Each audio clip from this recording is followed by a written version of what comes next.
Salom do'stlar, hech avtomobilingizga benzin o'rniga dizel yoki dizel o'rniga benzin quyish haqida o'ylab ko'rganmisiz? Keling, bugun shu haqida gaplashamiz.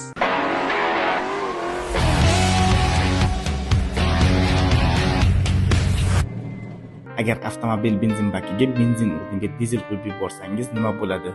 Birinchi navbatda katta ehtimol bilan mashina o't olmaydi. Sababi har biri uchun alohida dvigatel mavjud. Benzin dvigatelida dizelga qaraganda yuqori ishqalanish tezligi va boshqacha o't olish jarayoni bor. Agar siz dizel quyib yuborsangiz, mashinangizning dvigatelida to'liq noto'g'ri yonish jarayoni yuzaga keladi.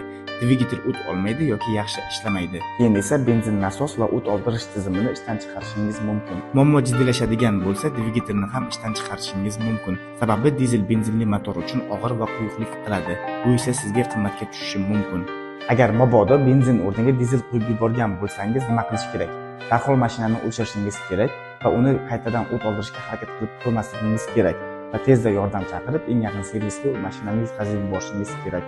Agar mabodo aksincha bo'lsa ham, ya'ni dizel dvigatelli avtomobilga benzin quyib yuborsangiz ham yuqorida aytganimdek yoki undanda ko'p muammolarga olib keladi. Xullas, avtomobilingizga yoqilg'i qo'yayotgan vaqtingizda avtomobilingiz qanday yoqilg'iga mo'ljallanganligini va unga qanday yonilg'i qo'yayotganingizni aniqlab olishingiz kerak. Agar video sizga yoqqan bo'lsa, like va podpiska bosishni unutmang.